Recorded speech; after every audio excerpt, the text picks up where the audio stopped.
Café com Sêmio 129, como fazer resumos.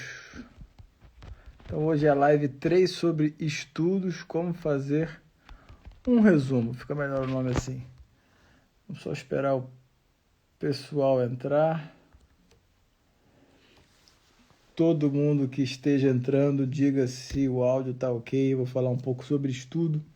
É um tema que me interessa e que muitas pessoas vem pedindo para que seja falado da forma adequada de como estudar. Aliás, é um dos tópicos que eu mais recebo, uma das perguntas que eu mais recebo no Instagram é sobre estudo, né?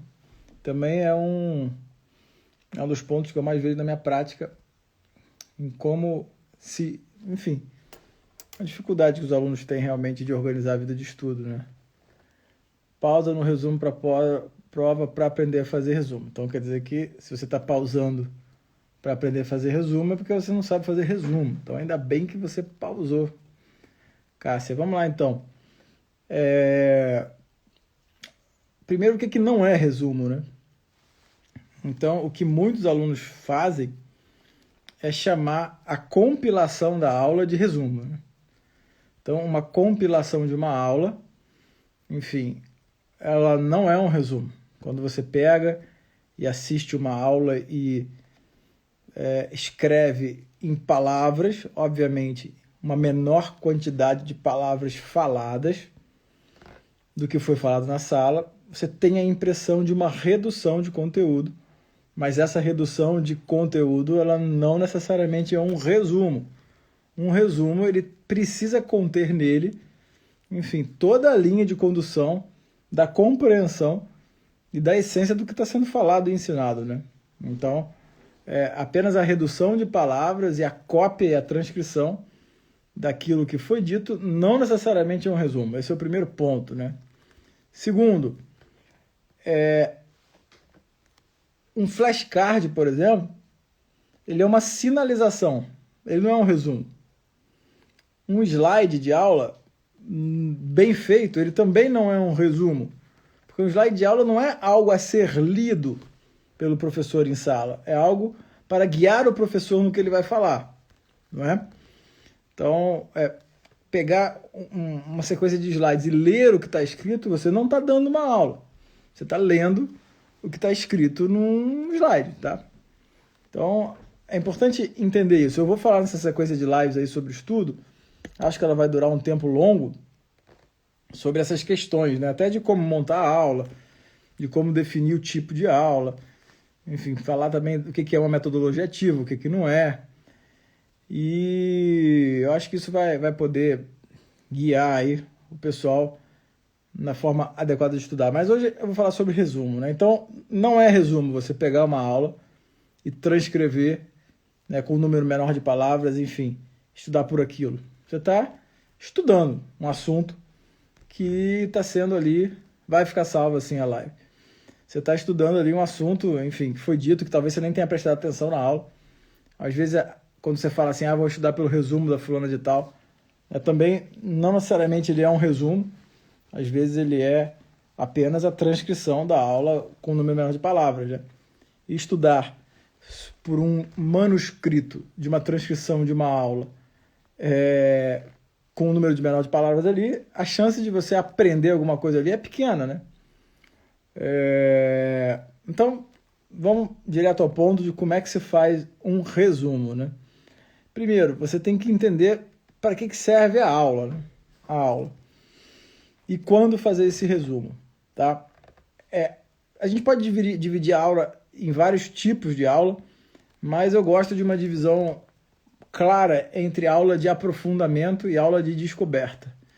Os alunos que têm aula comigo presencial sabem que eu costumo falar isso algumas vezes ao longo do semestre, né? Uma aula de aprofundamento é aquela aula onde você aprofunda em conhecimento e informação em temas que já há ali um conhecimento prévio sobre eles.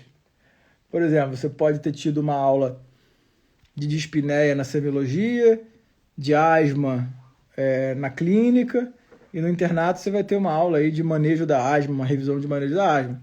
Essa não é uma aula de descoberta, é uma aula de aprofundamento. Você já deve ter passado pela aula de dispneia, de semiologia de tórax, de asma, e você já conhece ali os tópicos que estão sendo abordados, né? E uma aula de descoberta é uma aula onde um novo conteúdo é apresentado. Tá? Dá um exemplo, hoje eu dei aula de mieloma múltiplo. Tá? Muitos alunos tiveram a primeira vez a aula de mieloma múltiplo, ainda que eles tenham lido, ou já tenham ouvido a falar sobre o tema. O meu objetivo ali, né, numa aula de descoberta, é informar, né, fazer com que o aluno entenda como que se acessa o conhecimento dessa doença específica, né, que é o mieloma múltiplo. Então não é uma aula focada em tratamento, tá? É uma aula de apresentação, é uma aula de descoberta. O aluno está descobrindo um novo conteúdo, tá? Os tipos de resumo dessas aulas, eles variam um pouco. Tá? E como a maioria do público aqui é de aluno de graduação, eu vou falar sobre o resumo da aula de descoberta, né? E como é que o aluno tem que ficar atento para poder fazer um resumo de uma aula de descoberta. Então, preste atenção. A aula serve de descoberta ou de aprofundamento. Ela serve para você entender o assunto, né? E aí não é aquele entender que as pessoas falam, eu não consigo decorar, eu preciso entender. Não é isso especificamente, porque a memória também é um ato, é uma ação da inteligência necessária para que você, enfim, possa aprender cada vez mais. Não precisa memorizar, por exemplo, conceitos de anatomia, de bioquímica, de biofísica. Mas entender qual é a estrutura, tá, daquele conteúdo e entender como esse conteúdo pode ser absorvido e aprendido por você, tá? E aí, inevitavelmente, o seu resumo, tá, de compreensão da aula, o seu entendimento da aula, ele passa a permear a forma que o seu resumo vai ser feito. Como? Tá? Esse resumo ele sempre tem uma posição, né, de um guarda-chuva. Imagina um guarda-chuva, que você começa lá de cima do guarda-chuva. Tá?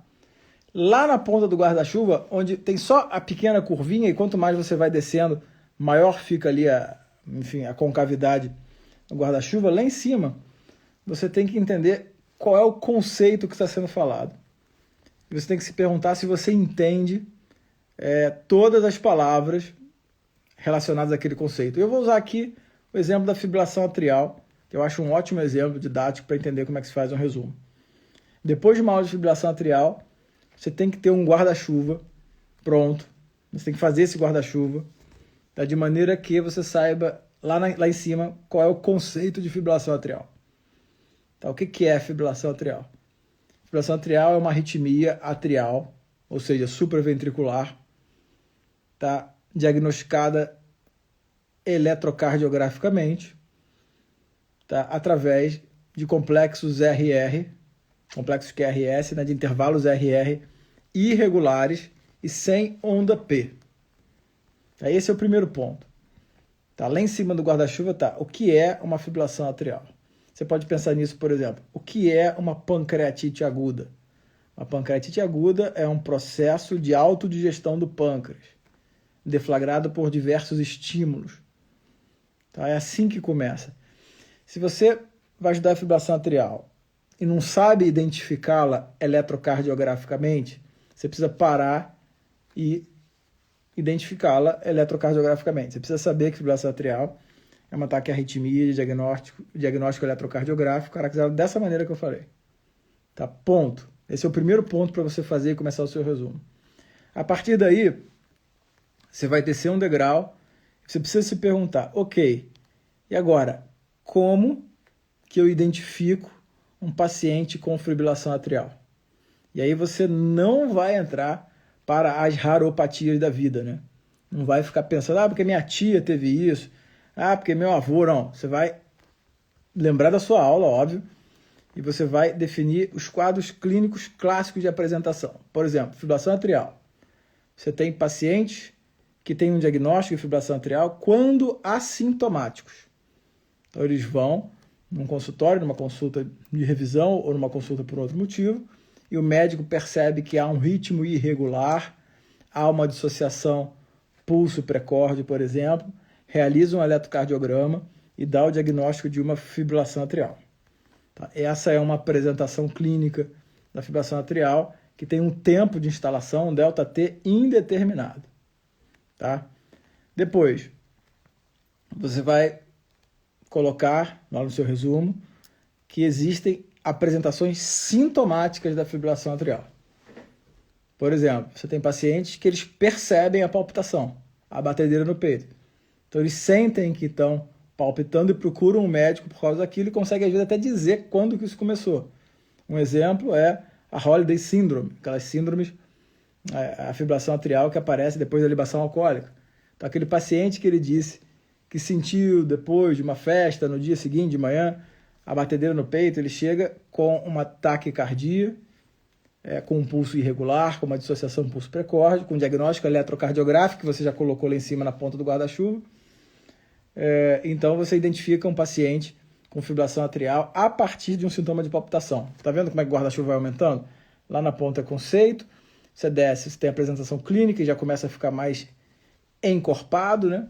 Você já tem a apresentação clínica assintomática, a apresentação clínica sintomática com palpitação, e você pode ter a fibrilação, tá, atrial com apresentação clínica e instabilidade hemodinâmica, que é aquele paciente que tem uma fibrilação atrial e ele começa a apresentar sintomas de insuficiência cardíaca associados à fibrilação atrial. Um paciente que está instável. E aí você já tem 3 cenários principais, tá, que estão ali no seu guarda-chuva. Tá, 3 apresentações clínicas principais que podem até ser alguns scripts para casos clínicos que caiam numa prova. Tá? E se um desses scripts cai numa prova, se te perguntarem o conceito de fibrilação atrial, você já sabe, por exemplo. Então, esse resumo, ele já te dá ali a capacidade de conceituar, de diagnosticar de forma eletrocardiográfica e de montar 3 scripts principais. Né? Depois, você tem que se perguntar, Padre Wesley, grande abraço, meu caro. Depois você pode perguntar, uma pergunta que é muito comum na medicina como se classifica a fibrilação atrial, por exemplo. Existe uma classificação de fibrilação atrial.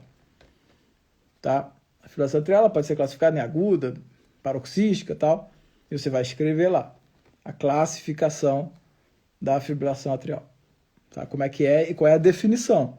A classificação da fibrilação atrial se baseia em quê? No tempo de instalação? Se você escreve no seu resumo.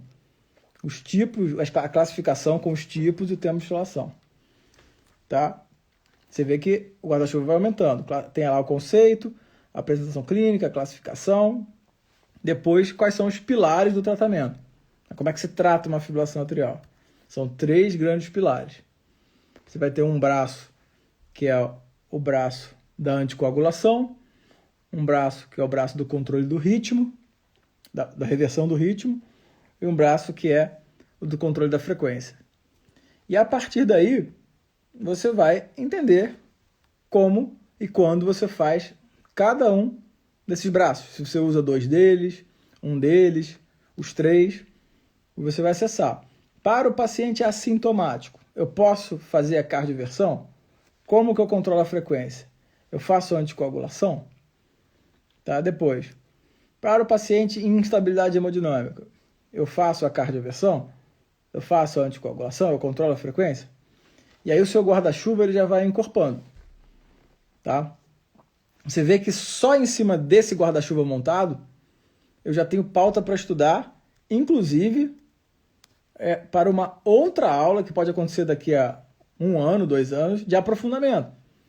Você pode ter, por exemplo, uma aula baseada num artigo que avalia o risco-benefício da anticoagulação de paciente, que vai estudar ali o Chades-Vaska ou o Hasbled, que são os scores que a gente usa para decidir se a gente vai anticoagular ou não um paciente.